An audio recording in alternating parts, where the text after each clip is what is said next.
Hello, I'm Dr. Glenn Thompson, Professor Emeritus at Asia Lutheran Seminary. As important as the Nicene Creed was, it was not totally successful in ending the false teachings of Arius.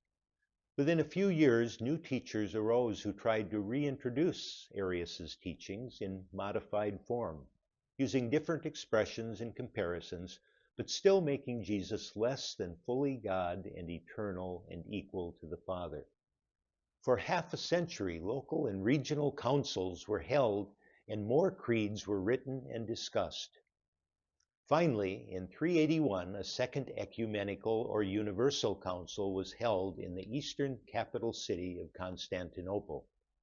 Nearly 200 church leaders came to discuss a number of pressing issues, but it is most remembered for its resolution of the Arian problem.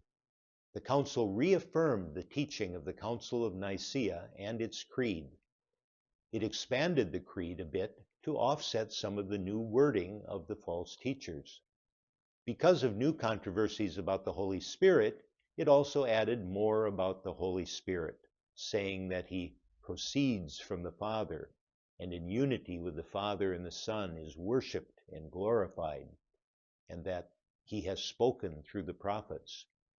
The Creed of 381 further added that there is but one holy, universal, and apostolic church, one baptism for the forgiveness of sins, and that all Christians await the resurrection of the dead and the life of the world to come. It also dropped the paragraph of anathemas or condemnations of Arius's teaching, considering that they were no longer necessary. This new version of the Nicene Creed is called by scholars the Niceno-Constantinopolitan Creed.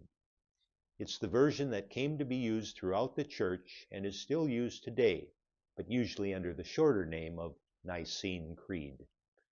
Although one further addition was made to the Creed in the Western Church, in general the Creed has remained in its 381 form until today, and is still used around the world. The Catholic Church, the Coptic churches of Africa and Egypt, the Syriac churches of the Middle East, the most Protestant churches, Anglicans, Lutherans, Presbyterians, and others regularly recite this creed as part of their main Sunday church services. Other denominations, such as Baptists and Pentecostals, accept the Trinitarian teaching of the Nicene Creed, even if they don't use the creed as often in their public services. Churches that do not accept the Nicene Creed and its Trinitarian teaching cannot really be called true Christian churches. These include the Unitarian churches, the Mormon Church, Jehovah's Witnesses, Muslims, and other churches that do not accept the true divinity of Jesus. Why don't you ask your pastor to help you and your church to restudy the Bible's teachings about the Trinity and Jesus' full humanity and full divinity? You can also receive more advanced training on this and other Bible subjects at Asia Lutheran Seminary. It regularly has classes about these ancient creeds, the biblical doctrine of the Trinity, and the early history of the Church and its councils. These would all be great ways to prepare to celebrate the 1700th anniversary of the Council of Nicaea and the Nicene Creed in 2025.